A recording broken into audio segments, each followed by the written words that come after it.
ইয়াকুলুনা ফি বুতুনিহিম ইল্লান নার। এরা মূলত ওই কাজই করছে, এই কাজগুলো করে কোরআন অপব্যাখ্যা করে নিজের মতো ব্যাখ্যা করে নিজের পেটে শুধু আগুনই ভরাচ্ছে। কিয়ামতের মাঠে আল্লাহ তাদের সাথে কথা বলবেন না, তাদের গুনাহ মাফ করে দিয়ে আল্লাহ তাদেরকে জান্নাত দিবেন না। কিয়ামতের মাঠে এরা সবচেয়ে নিকৃষ্ট প্রাণী হবে, যারা আল্লাহর আয়াতকে অপব্যাখ্যা করে।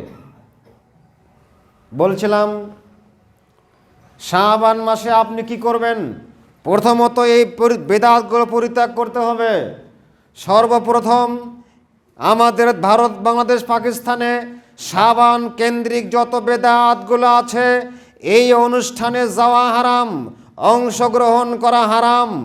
ওই দিনে সিয়াম রাখা, রাতের বেলায় 100 রাকাত সালাত পড়া হারাম, পাপ হবে। ওই সালাত আপনাকে জাহান্নামে নিয়ে যাবে। ওই শুধুমাত্র একদিন সিয়াম পালন করেন নেকির আশায়, এটা রাসূলের সুন্নাত নয়।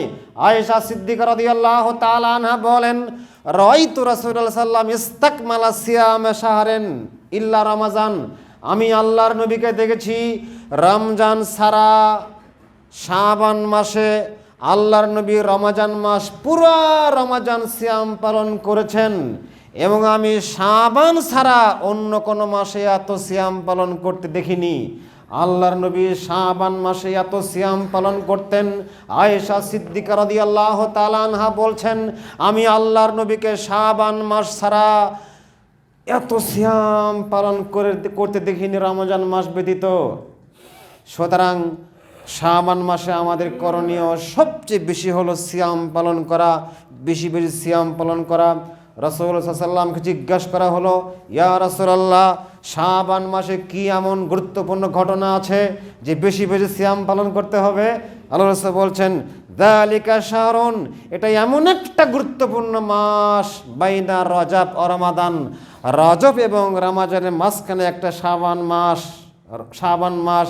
ইয়াগফুলু নাসু ফিহি, এই মাসে মানুষেরা ব্যস্ত থাকে, গাফেল থাকে, উদাসীন থাকে। একদিকে রজব মাস গুরুত্বপূর্ণ মাস, আল্লাহর পবিত্র মাস, একদিকে রমজান মাস, এর মাঝখানে শাবান মাস, মানুষেরা ব্যস্ত থাকে অন্য কাজে। এই জন্য তোমরা বেশি বেশি শাবানের সিয়াম পালন করো। কেন? তোরফাও ফিহিল আমাল, শাবান মাসে বার্ষিক রিপোর্ট পেশ করা হয় আল্লাহর নিকটে। তোরফাও ফিহিল আমাল, মানুষের সব আমলগুলোকে আল্লাহর দরবারে পেশ করা হয় শাবান মাসে। আল্লাহর নিকটে আমল পেশ করা হয় শাবান মাসে। অতএব তোমরা বেশি বেশি সিয়াম পালন করো। আনা উহিব্বু আন তুরফা আমালি ওয়া আনা সাইম। আল্লাহ বলছেন, আমি ভালোবাসি আমার আমল আল্লাহর দরবারে উঠানো হোক, এমত অবস্থা আমি সিয়াম আছি। সম্মানিত মুসলিমবৃন্দ, সংক্ষিপ্ত আলোচনা এখানে শেষ। রমজান শাবান মাসে আপনাকে বেশি বেশি সিয়াম পালন করতে হবে। মধ্য শাবানে একটি সিয়াম পালন করবেন, অবশ্যই পাপী হবেন। শুধু শাবানের নিয়তে, শবে বরাতের নিয়তে একটি সিয়াম পালন করবেন, অবশ্যই পাপী হবেন। আপনাকে নিয়ত রাখতে হবে মাসব্যাপী, শুধু শেষেতে কয়টা বাদ দিয়ে, যাতে রমজানের সাথে মিলে না যায়, টানা সিয়াম পালন করলে ভালো হবে। আল্লাহ আমাদের তৌফিক দান করুক, আল্লাহুম্মা আমিন। সম্মানিত মুসল্লিবৃন্দ, শাবানের মাস, এর পরের মাস রমজান মাস, কোরআন নাজিলের মাস। এই মাসে কোরআন এসেছে। এখন থেকে আমাদেরকে প্রস্তুতি গ্রহণ করতে হবে, এখন থেকেই পূর্ণাঙ্গ প্রস্তুতি গ্রহণ করতে হবে। যেহেতু আল্লাহর পক্ষ থেকে হেদায়েত হলো মহাগ্রন্থ আল কোরআনুল কারীম। পৃথিবীতে যত নবী এবং রাসূল এসেছিলেন, সব নবী এবং রাসূলকে আল্লাহ আসমানি কিতাব দান করেছিলেন। নবীদের উম্মতদেরকে জান্নাতের পথ দেখানোর জন্য আমাদের নবী মুহাম্মদুর রাসূল সাল্লাল্লাহু আলাইহি ওয়াসাল্লামকে আল্লাহ ঠিক সেই আসমানি কিতাব দান করলেন। মহান আল্লাহ বলছেন, হুয়াল্লাযী বা'আসা ফিল উম্মিয়িনা রাসূলাম মিনহুম, তিনি সেই সত্তা যিনি তাদের মধ্য থেকে, নিরক্ষর লোকদের মধ্য থেকে একজন মানুষকে রাসূল হিসেবে পাঠালেন। ইয়াতলু আলাইহিম আয়াতিহি, যেই মানুষ মুহাম্মদুর রাসূল দেরকে তেলাওয়াত করে শোনান তার আয়াত। ইয়াতলু আলাইহিম আয়াতিহি, তিনি তার সাথীদেরকে কোরআন আয়াত তেলাওয়াত করে শোনান। ওয়ায়ুযাক্কিহিম, এই আয়াতের মাধ্যমে, কিতাবুল্লাহর মাধ্যমে তিনি তাদেরকে সতর্ক করেন, তিনি তাদেরকে পরিশুদ্ধ করান। তাদের ভিতরে যত অন্যায়, অপকর্ম, মিথ্যাচার, দুরাচার, অনাচার, যত ইসলাম বিরোধী, সমাজ বিরোধী, মানবতা বিরোধী কার্যকলাপ যত যা যেখানে ছিল সব পরিশুদ্ধ করেন কোরআন তেলাওয়াতের মাধ্যমে, কোরআন পাঠের মাধ্যমে। মোহাম্মদ, আপনি ওদেরকে কোরআন তেলাওয়াত করে শোনান।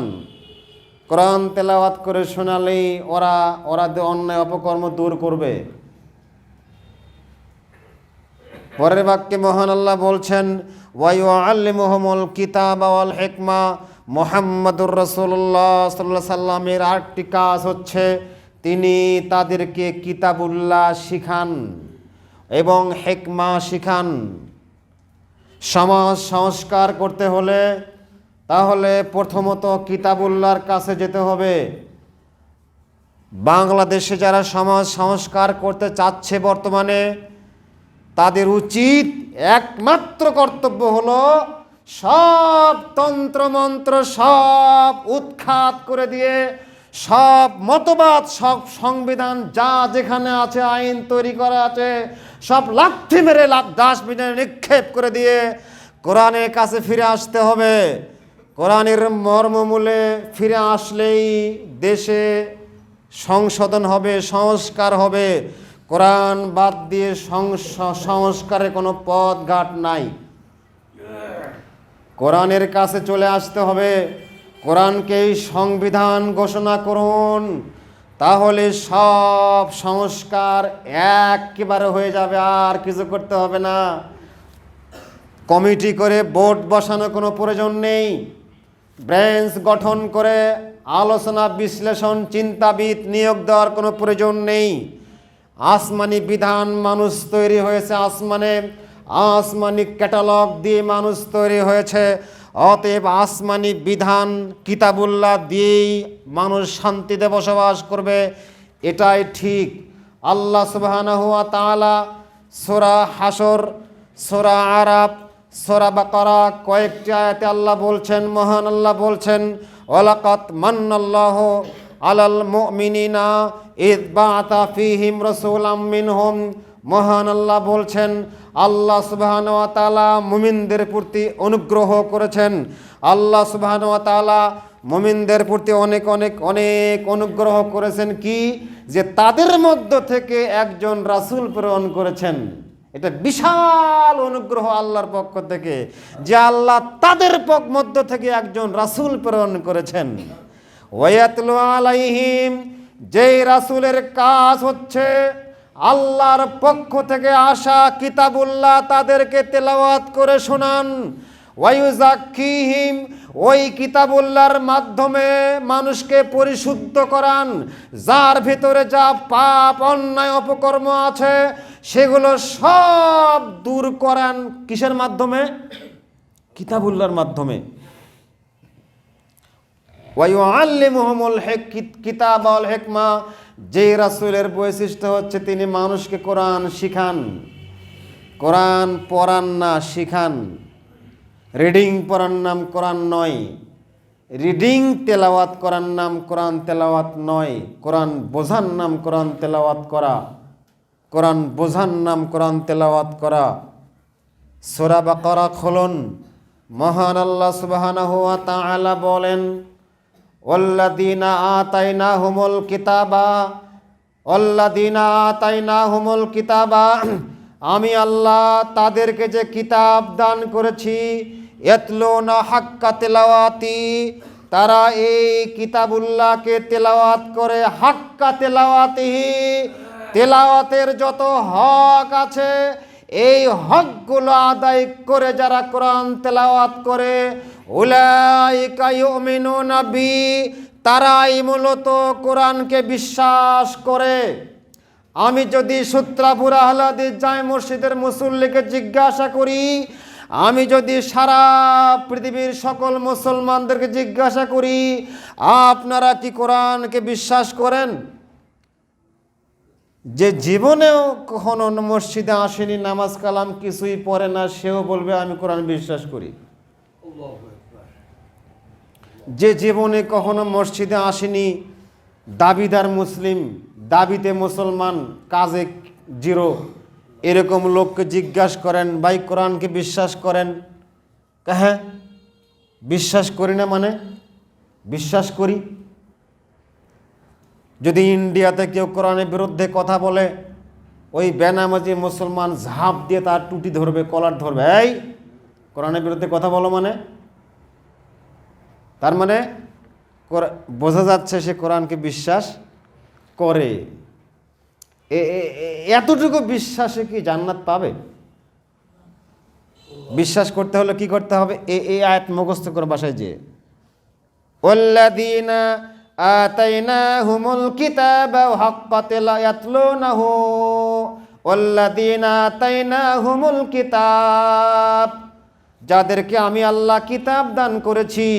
ওয়াল্লাযীনা আতাইনাহুমুল কিতাব, আমি আল্লাহ যাদেরকে কিতাব দান করেছি। ইয়াতলুনাহু, তেলাওয়াত করে, কিতাবুল্লাহ তেলাওয়াত করে, আবৃত্তি করে, সকাল সন্ধ্যা বিকাল দুপুর রাত তেলাওয়াত করে। হাক্কা তেলাওয়াতিহি, আল্লাহ এখানে হাক্কা শব্দটা বলেছেন। হাক্কা তেলাওয়াত কেন বললেন? আল্লাহ তো বলতেই পারতেন যারা কোরআন তেলাওয়াত করে তারা জান্নাত পাবে, কিন্তু আল্লাহ কেন এখানে একটা শর্ত জুড়ে দিলেন? হাক্কা তেলাওয়াতিহি, হাক্কা তেলাওয়াতিহি, কোরআন তেলাওয়াত যথাযথভাবে করে। তার মানে কোরআনের হক আছে, কোরআনের হক আছে, কোরআনের হক আছে।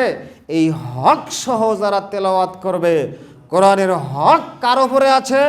আপনার ওপর আছে। কোরআনের হক কার ওপর আছে? আপনার ওপর আছে। আপনি বারবার রাস্তাঘাটে সবসময় বলা বলি করেন, আমি আমার বাপ মাকে ভালোবাসি, মাকে মারলেই জান্নাত, অতএব মাকে আমি সবচেয়ে ভালোবাসি। কিন্তু মা আপনার বাড়িতে খেতে পায় না, খেদমত করেন না, শুধু বলেন যে খুব ভালোবাসি বাপ মাকে, খুব খেদমত করি, ভালোবাসি। এর বাস্তবতা কি হবে? মা যখন বলবে, মা যখন 100% সুবিধা খেদমত যথাযথ আপনার কাছে পাবে, তখন মার হক আদায় হবে। মুখে মুখে বললে হবে না, বুঝে হক বললে হবে। আল্লাহ বলছেন হাক্কা তেলাওয়াতিহি, যথাযথভাবে হক সমূহ আদায় করে যারা তেলাওয়াত করে, আল্লাহ বলছেন উলাইকা ইউমিনুনা বিহি, তারাই মূলত কোরআনে বিশ্বাসী। উলাইকা ইউমিনুনা বিহি, তারাই মূলত কোরআনে বিশ্বাসী। ওমাই ইয়াকফুর বিহি, যারা কোরআনের সাথে কুফরি করে, এরকম হক সহ তেলাওয়াত করে না, তারাই কুফরি করে। উলাইকা হুমুল খাসিরুন, তারাই ক্ষতিগ্রস্ত, তারাই ক্ষতিগ্রস্ত।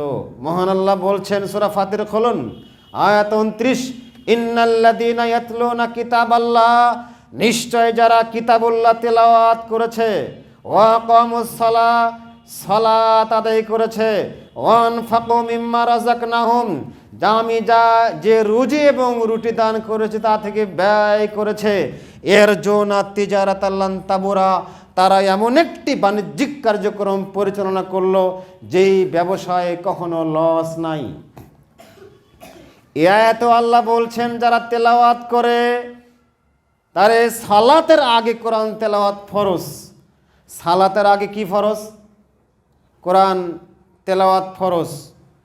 আল্লাহ বলছেন হাক্কা তেলাওয়াতিহি, কোরআনের হক সহ আদায় করা, কোরআনের হক সহ কোরআন তেলাওয়াত করা ফরজ। কোরআনের হক কিভাবে আদায় হবে? আল্লাহ বলছেন যে যারা কোরআন ঠিকমতো অক্ষর সহি শুদ্ধ করে পড়বে, 4টি ভাবে কোরআন অংশগ্রহণ করলে কোরআনের হক আদায় হবে। 1, যদি অক্ষর সুন্দরভাবে তেলাওয়াত করে সহি শুদ্ধ করে পড়ে, তাহলে কোরআনের হক আদায় হবে। আল্লাহ বলছেন ওয়ারাত্তিলিল কোরআনা তারতিলা, যারা কোরআন তারতিল সহকারে সহি শুদ্ধভাবে তেলাওয়াত করে, তাহলে কোরআনের হক আদায় হবে। 2, যারা কোরআন বোঝে, কোরআন তেলাওয়াত করে সাথে সাথে সে বোঝার চেষ্টা করে।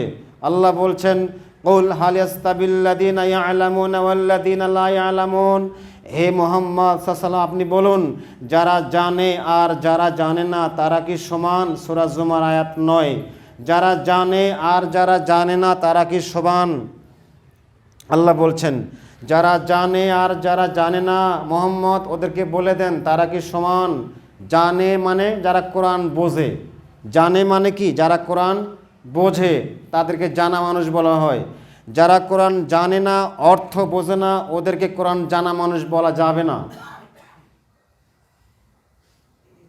ওরা কি মানুষ? অন্ধ মানুষ। যারা কোরআনের অর্থ জানে না, বোঝে না, ওরা কি মানুষ? ওরা অন্ধ মানুষ। একদল সাহাবী আয়েশা রাদিয়াল্লাহু তাআলা আনহার নিকটে গেলেন। রফাই এবং ওবাইদা রাদিয়াল্লাহু তাআলা আনহু বলছেন যা আমরা আয়েশা সিদ্দিকা রাদিয়াল্লাহু তাআলা আনহার নিকটে গেলাম। আয়েশা রাদিয়াল্লাহু তাআলা আনহাকে বললাম, আয়েশা সিদ্দিকা রাদিয়াল্লাহু তাআলা আনহা উম্মুল মুমিনিন, আপনি আল্লাহর নবীর একটা আশ্চর্য ঘটনা বর্ণনা করেন। আপনার সাথে রাতে আল্লাহর নবী কী কী আমল করেন আপনার সামনে একটা ঘটনা আপনি আমাকে পড়ে শোনান। আয়েশা সিদ্দিকা রাদিয়াল্লাহু তাআলা আনহা বলছেন, রফাই এবং ওবায়েদ শোনো, একদিনের ঘটনা। আল্লাহর নবী আমাকে বলেন, আয়েশা তাফাররাকলি, আজ রাত তোমরা আমাকে ছেড়ে দাও, আমি আমার রবের ইবাদত করব।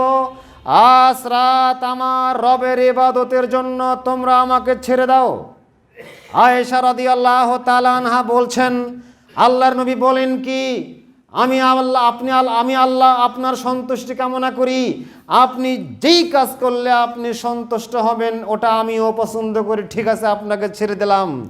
আয়েশা সিদ্দিকা রাদিয়াল্লাহু তাআলা আনহা বলছেন, আল্লাহ নবী ফাতাওয়াজ্জা ওযু করলেন, ফাঁস বাগা উজুয়াহু সুন্দরভাবে ওযু করলেন, ওযু করে সালাতে দণ্ডায়মান হলেন। আমি দেখলাম তিনি সালাতে দণ্ডায়মান হলেন, সালাতে তাশাহুদে বসছেন, এমনভাবে কাঁদতে লাগলেন, অঝোর নয়নে কাঁদতে লাগলেন, তার কাপড় সব ভিজে গেল কাঁদতে কাঁদতে। আয়েশা রাদিয়াল্লাহু বলছেন, এবার তিনি সেজদায় গেলেন, দেখলাম চোখের পানি ঝরতে ঝরতে মাটি ভিজে যাচ্ছে। আমি দেখলাম।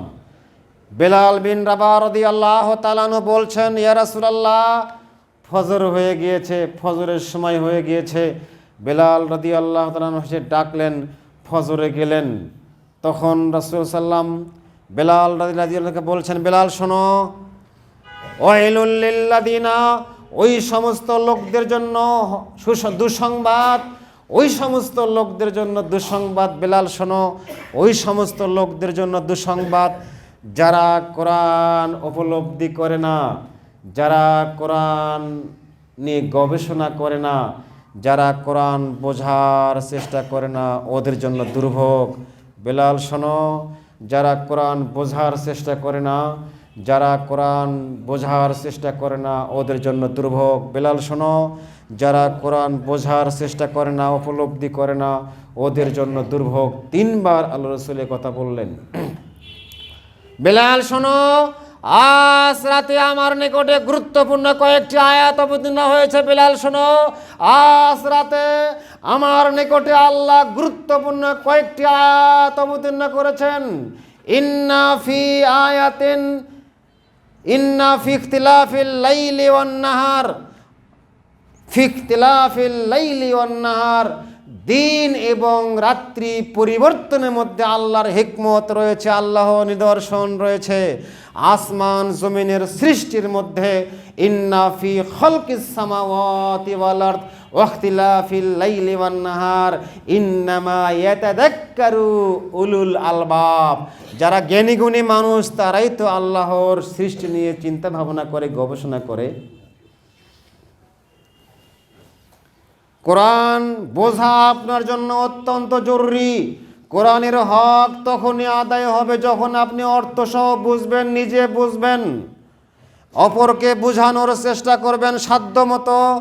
নিজে বুঝবেন, অপরকে বোঝানোর চেষ্টা করবেন। এই 4টি কাজ করলে কোরআনের হক আদায় হবে, অন্যথায় কোরআনের হক আদায় হবে না।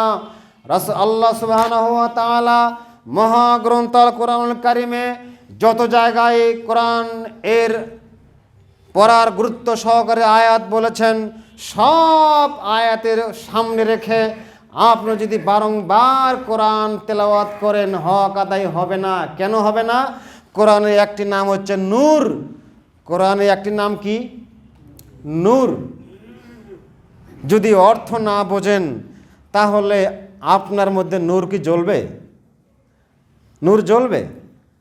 যদি অর্থ না বোঝেন, কোরআন হুদাল লিন্নাস, মানুষের হেদায়েত। কোরআন যদি অর্থ না বোঝেন, হেদায়েত পাবেন? বারংবার শতবার রমজানে কোরআন খতম করলেন, হেদায়েত আপনার নসিবে জুটবে না। কোরআন একটা নাম হলো শেফা।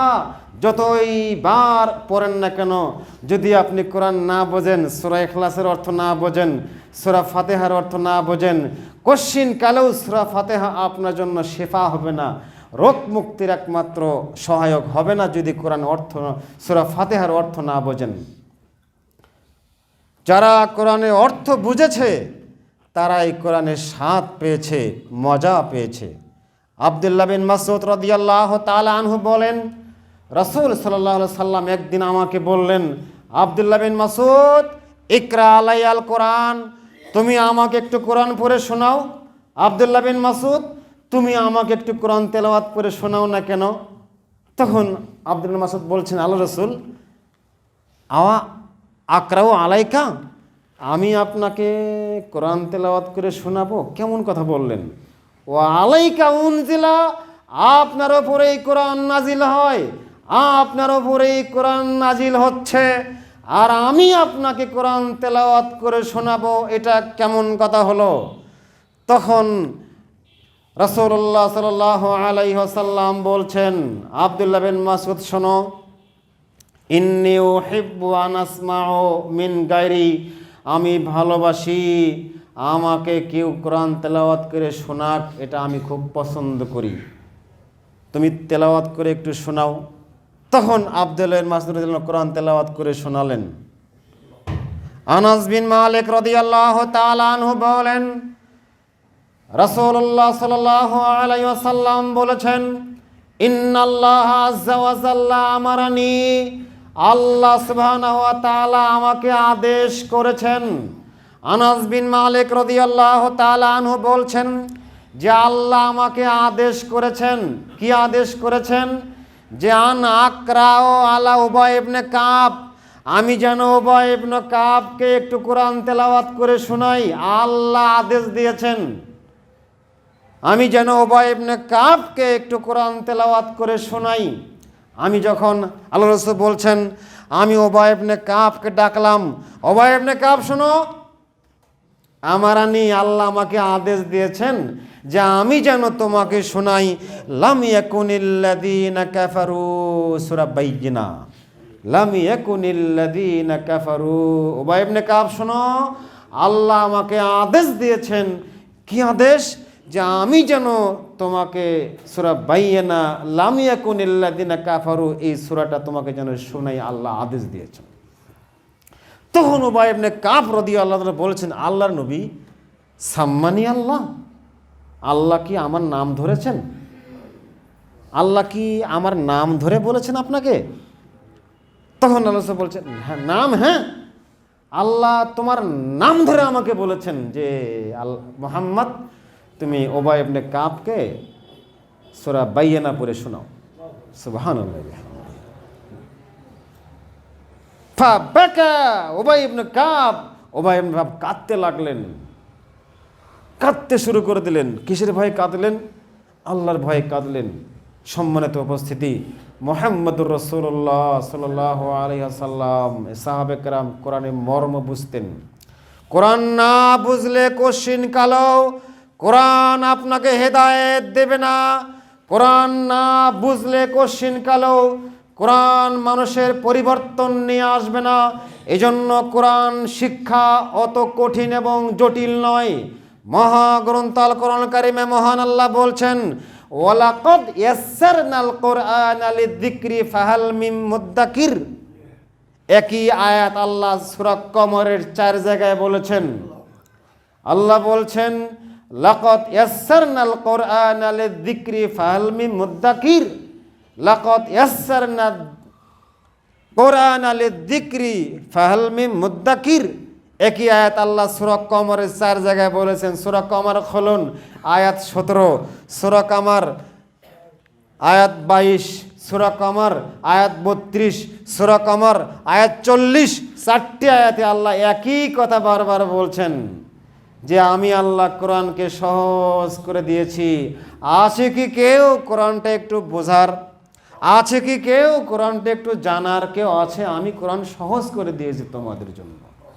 কোরআনের মতো সহজ কিতাব পৃথিবীতে নেই। আমি আপনি জটিল করে নিয়েছি, কোরআনের ধারে কাছে যাই না।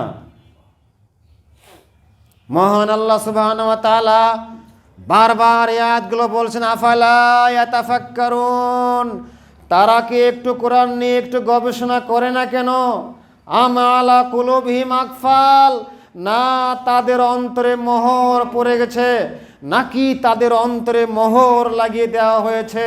তারা কোরআনটা নিয়ে একটু গবেষণা করে না কেন, চিন্তা ভাবনা করে না কেন? এরকম প্রায় 11টি আয়াতে আল্লাহ বলছেন, অমিন আয়াতিহি আন খালাকাস সামাওয়াতি ওয়াল আরদ, আল্লাহর অনেক নিদর্শন রয়েছে। আল্লাহ আসমান জমিন তৈরি করেছেন, আল্লাহ নারী এবং পুরুষ সৃষ্টি করেছেন, উভয়কে বিবাহ বন্ধনে আবদ্ধ করে দিয়েছেন। এরকম অনেক ঘটনা বলার পর মহান আল্লাহ বলছেন, ইন্না ফি যালিকা লাআয়াহ, ইন্না ফি যালিকা লাআয়াহ লাআল্লাহুম ইয়াতাফাক্কারুন। এই ঘটনার মধ্যে অনেক শিক্ষণীয় বিষয় রয়েছে, তারা একটু চিন্তা ভাবনা করে না কেন? আল্লাহ অনেক উদাহরণ দিয়েছেন, এই উদাহরণের মধ্যে অনেক শিক্ষণীয় বিষয় রয়েছে, তারা একটু চিন্তা ভাবনা করে না কেন? কোরআন কত দামি একটা বস্তু, কোরআন কত দামি একটা বস্তু।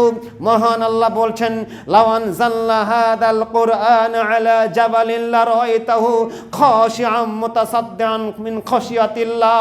এই মহাগ্রন্থ কোরআনুল কারীম যদি আমি পাহাড়ের উপর অবতীর্ণ করতাম, সেই বিশাল উহুদ পাহাড়, অন্য অন্য বিশাল পাহাড়ের উপরে যদি আমি কোরআন নাজিল করতাম, খাশিআন মুতাসাদ্দিআন মিন খাশিয়াতিল্লাহ, পাহাড় ভীত তন্ত্রস্ত সন্ত্রস্ত হয়ে যেত, পাহাড় ভয়ে থরথর করে প্রকম্পিত হতো। যদি আমি আল্লাহ কোরআনকে পাহাড়ের ওপর নাজিল করতাম, পাহাড়ের ওপর রেখে দিতাম, তাহলে কোরআন আল্লাহর ভয়ে ভীত সন্ত্রস্ত অবস্থায় থাকতো।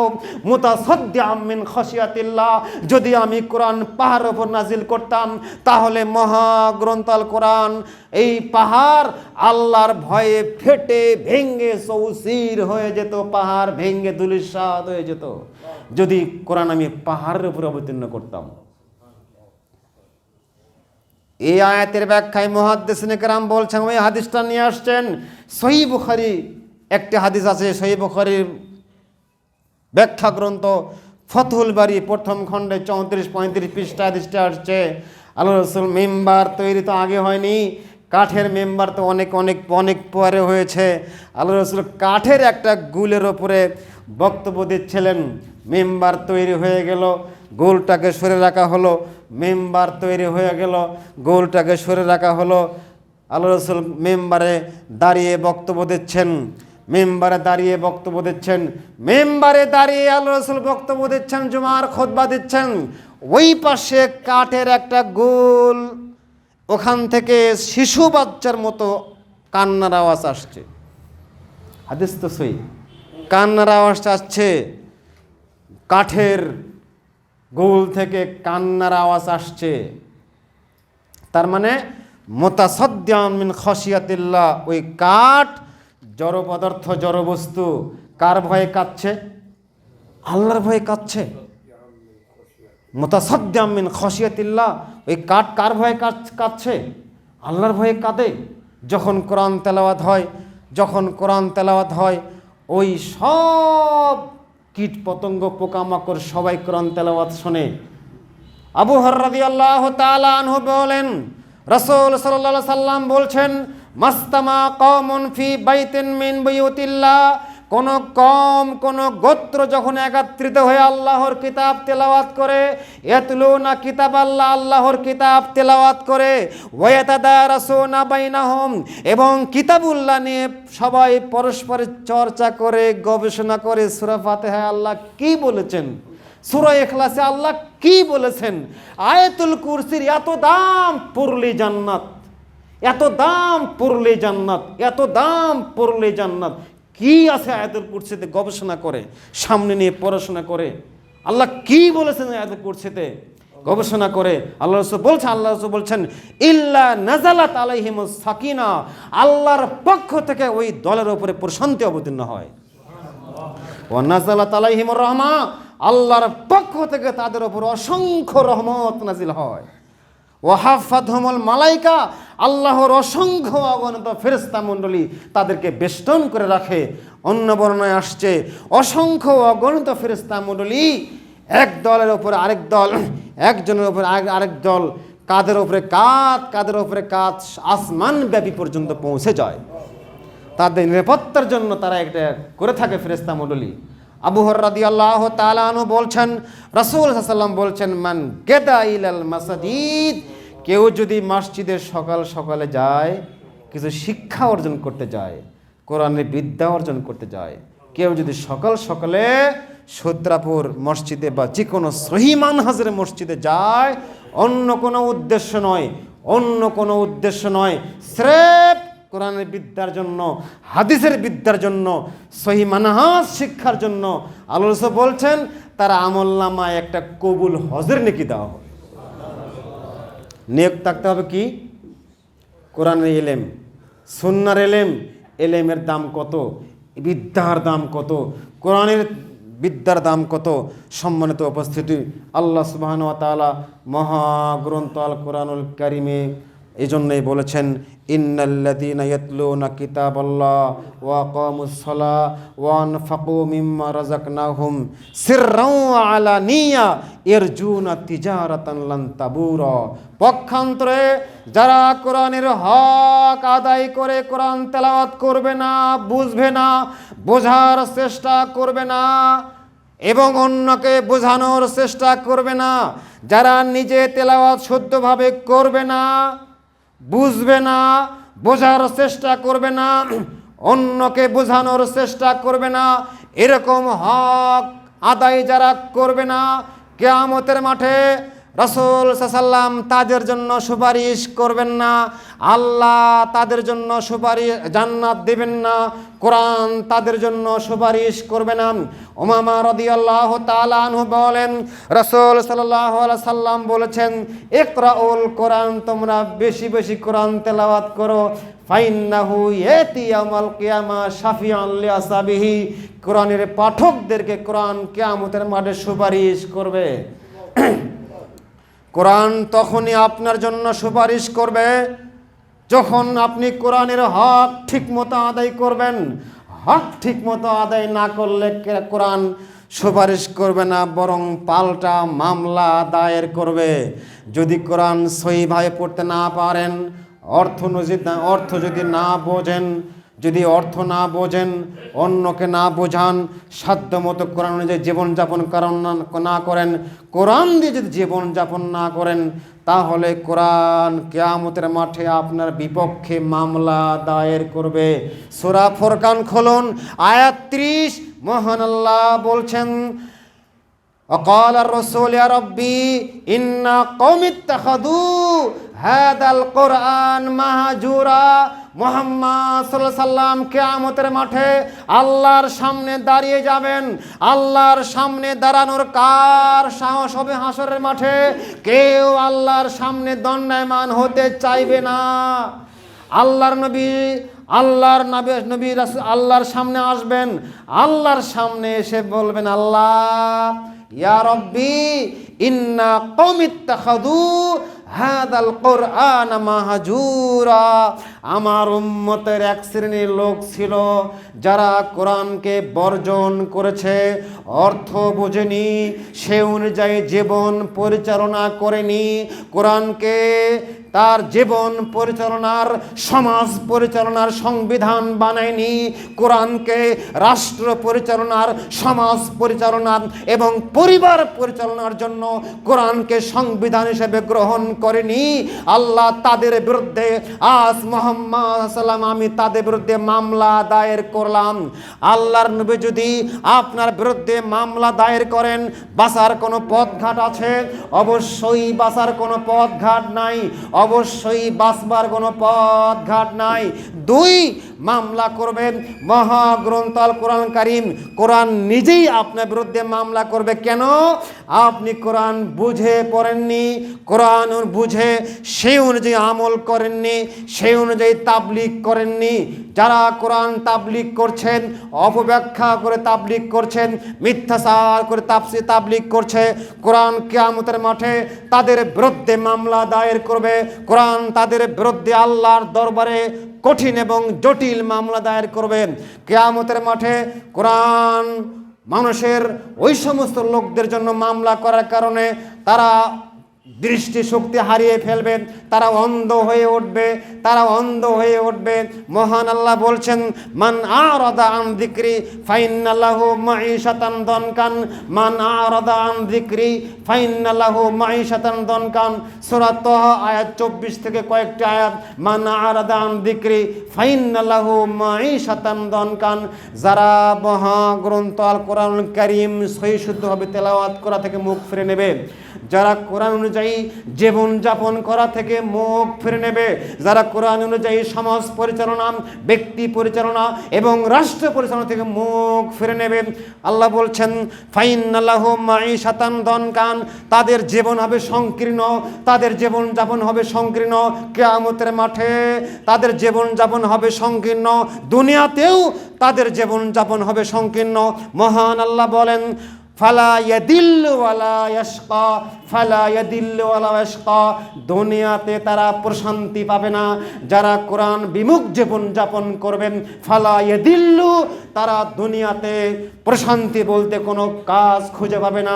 ওয়ালা ইয়াশকা, তারা পরকালেও মুক্তি পাবে না, নির্ঘাত তাদের জাহান্নাম। মহান আল্লাহ বলছেন, ওয়া নাহশুরুহুম ইয়াউমাল কিয়ামাতি আমা। যারা কোরআন বুঝবে না, অর্থ বুঝবে না, বুঝে আমল করবে না, তেলাওয়াত করবে না, কোরআনের হক আদায় করবে না, কিয়ামতের মাঠে মহান আল্লাহ বলছেন আমি তাদেরকে অন্ধ করে উঠাবো। ওয়ানাহশুরুহুম ইয়াউমাল কিয়ামাতি আমা। আমি তাদেরকে অন্ধ করে উঠাবো, অন্ধ করে উঠাবো। অন্ধ হয়ে যখন সে উঠবে কিয়ামতের মাঠে, তখন সে বলবে, আল্লাহ লিমা হাসারতানি আমা। আল্লাহ তুমি আমাকে কেন অন্ধ করে উঠালে? ওয়াকাদ কুনতু বাসিরা, আমি তো চক্ষুষ্মান ছিলাম, আমার দুনিয়াতে চক্ষু ছিল, দুনিয়াতে সুন্দর ঝকঝক ঝকঝক করে আমি চক্ষু দৃষ্টি শক্তিমান ছিলাম, আজ কেন আমাকে অন্ধ করে ওঠালে? তখন আল্লাহ বলছেন, যালিকা আতাতকা আয়াতুনা ফানাসিতাহা। আমার আয়াত তোমার কাছে এসেছিল, আমার বিধান তোমার কাছে এসেছিল, আমার আইন তোমার কাছে এসেছিল, আমার ইসলাম তোমার কাছে এসেছিল। ফানাসিতাহা, তুমি ভুলে গিয়েছিলে। তোমার ব্যক্তিগত মানব রচিত জীবন ব্যবস্থা দিয়ে জীবন অতিবাহিত করেছ, ভুলে গিয়েছিলে। ফালইয়াউমা তুনসা, আজ তোমাকে ভুলে যাওয়া হলো, আজ তোমাকে ভুলে যাওয়া হলো। আল্লাহর দয়া ছাড়া কেউ জান্নাত পাবে না, আল্লাহর রহমত ছাড়া কেউ জান্নাত পাবে না। সেই আল্লাহ যদি আপনাকে বলেন আজ তোমাকে ভুলে যাওয়া হলো, বাঁচার কোনো পথঘাট থাকবে না। সম্মানিত মুসলিমবৃন্দ, অবশ্যই সিদ্ধান্ত নিতে হবে। আগামী রমজান, শাবান চলছে, এখনই প্রশিক্ষণ নিতে হবে, কোরআন বোঝার চেষ্টা করতে হবে। অত্র সূত্রাপুর জামে মসজিদে শুক্র শনিবার সহ বিশেষ কয়েকটা দিনে কোরআন তেলাওয়াতের অর্থ বোঝার যে একটা প্রক্রিয়া চলমান আছে, একটা কোর্স এখানে নিয়মিত চলমান আছে, এখানে অংশগ্রহণ করত আপনি কোরআন বোঝার সর্বাত্মক প্রচেষ্টা গ্রহণ করুন। নিয়ত করেন শাবান মাসে আমি চেষ্টা করব, রমজান মাসের শুরুতে কোরআন বোঝার চেষ্টা করব। সূরা ফাতিহা থেকে নাস পর্যন্ত সব বুঝে বুঝে তেলাওয়াত করব। শুধু রিডিং করে খতম না না করে আপনি বুঝে বুঝে কোরআনের হক আদায় করুন। ব্যক্তি জীবনে, পারিবারিক জীবনে, সামাজিক জীবনে, রাষ্ট্রীয় জীবনে, সর্বাঙ্গীন জীবনে কোরআন বাস্তবায়ন আল্লাহ যেন আমাদের করার তৌফিক দান করে। আল্লাহুম্মা আমিন। রব্বানা আমান্না ফাগফির লানা যুনুবানা ওয়া কিনা আযাবান্নার।